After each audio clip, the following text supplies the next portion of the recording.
Hey guys, we are going to be reacting to Yarn Hub again, and I'm going to quickly make sure my audio is working. Edward? Okay, that's working. And we are going to be reacting to The Mobster Son That Became a Hero by Yarn Hub. And I'm going to be making stuff for a couple winter markets in my Etsy store, which you should check out below. Edward Butch O'Hare is flying his F-4F3 Grumman Wildcat plane on the mission to intercept Japanese planes on their way to his aircraft carrier, the USS Lexington. Oh shit. The carrier's position has been discovered, and That's O'Hare not is good. racing against the clock to save it. Like the first wave of Japanese planes have been stopped by anti-aircraft fire and Wildcat fighters, but the second wave is about to arrive, and the situation is dire. Butch and his wingman, Marion Duff Dofilo, are the only American planes in position to take on the Japanese planes. Well, that's not fun. Dofilo's guns have jammed. That is also not fun. Before the Japanese reach the USS Lexington, this brave pilot with an incredible background story makes the decision to engage the enemy alone. Butch's father was Edward Joseph E.J. O'Hare, also known as Easy Eddie. The family lived in St. Louis. They were of humble beginnings and lived in the apartment above Soulard Grocery Store, which belonged to E.J.'s father-in-law. He taught his son how to shoot, and Edward became quite the marksman. E.J. bought the rights to the mechanical rabbit, an asset which was used in dog races to replace a real rabbit and give the dogs a motivation to run. E.J. promoted the invention all over the Midwest. When he came to Chicago, one man in particular became very interested in the rabbit as a business proposal. That man was none other than Al Capone. This was the Prohibition era, and Chicago was run by gangsters, and Capone was one of the most notorious of them all. Capone took a liking to E.J., and they developed several businesses together.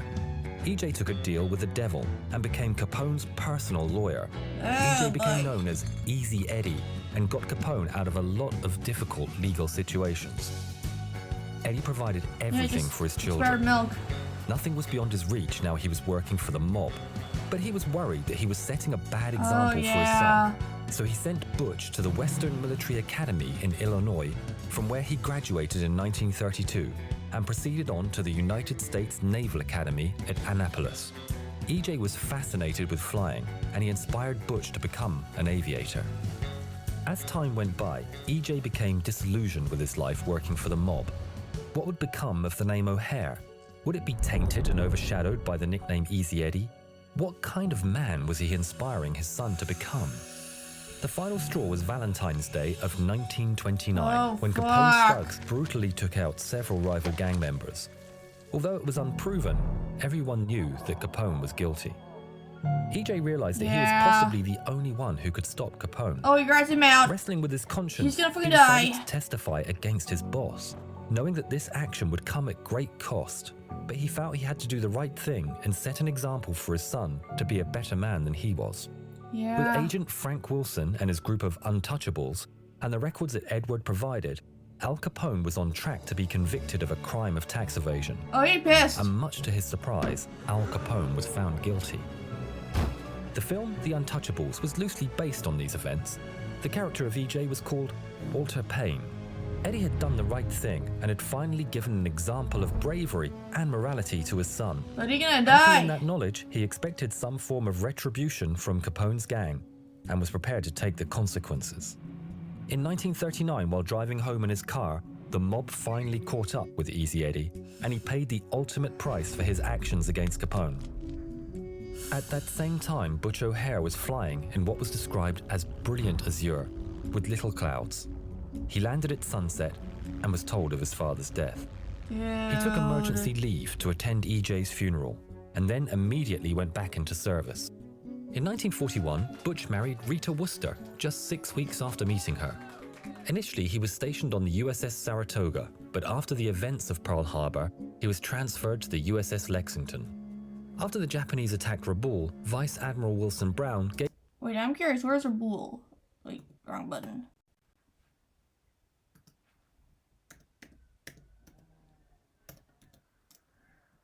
Oh, it's in Papua New Guinea.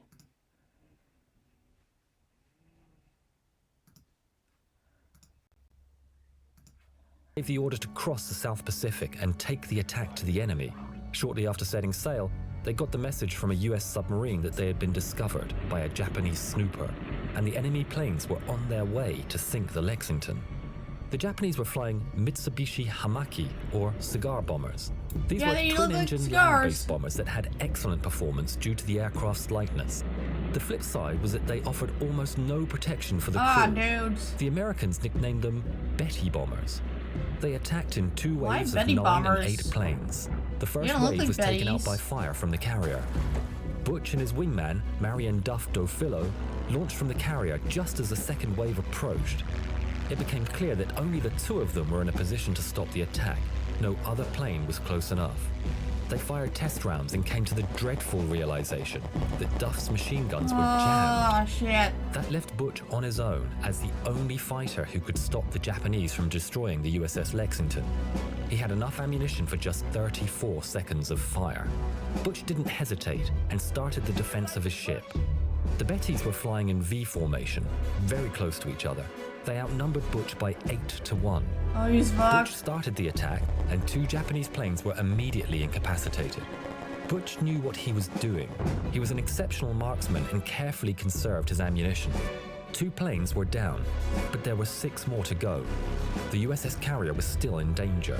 Alone in the sky and facing insurmountable odds, Butch showed true grit and turned his plane once more to face the 6 enemy planes. His strategy was to go for accurate. I mean, I think he does succeed because, like, let's face it, I'm pretty sure the Lexington's still around and is a museum ship. Unless I'm confused with the Indianapolis. Because one of those got hit by the Japanese after delivering the nuclear stuff for the bombing of Hiroshima and Nagasaki, and they were then attacked by a Japanese sub before, like, in July, before the attacks took place in August, and it was, like, sort of like the inspiration for that new Beast of War movie that's coming out, because, like, all the guys, they were stuck by the ship in the water, and then sharks decided to eat them. Shots to the engines and fuel tanks. He took aim and pressed fire. The 3rd plane was damaged, and then the 4th plane was shot down. In the 6th Betty was Lieutenant Commander Takuzo Ito. He came close to bombing the carrier, but Butch was relentless. Oh, fuck. He concentrated all his fire on Ito's Betty. The explosion was so powerful Oh! that Ito's engine nacelle burst out of the plane and it fell into the water. But the fight wasn't over. The 1st plane, although heavily damaged by Butch, managed to regain power and caught up with him. Butch him started up. shooting, but ran out of ammunition. Frustrated, he pulled away, hoping that the anti-aircraft guns would shoot the 4 remaining bombers. The remaining Bettys dropped their ordnance.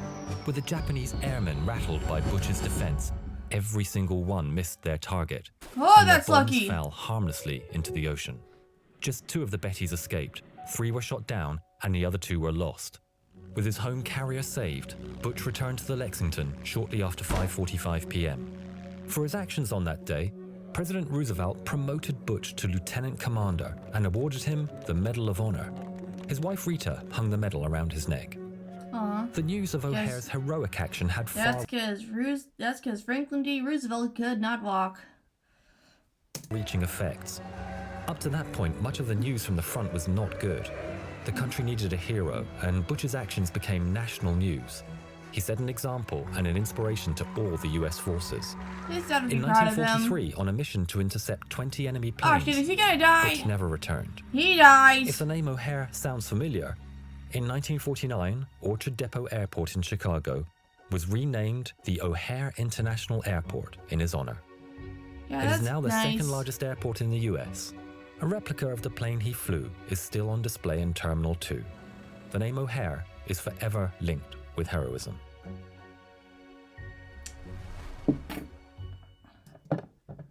Oh man, it kinda sucks both father and son died, and I honestly cannot wait to get you one too. B-17's piggyback because that is funny looking and also scary looking. I will see you guys in the next one, and make sure to check out my Etsy shop down below. Later!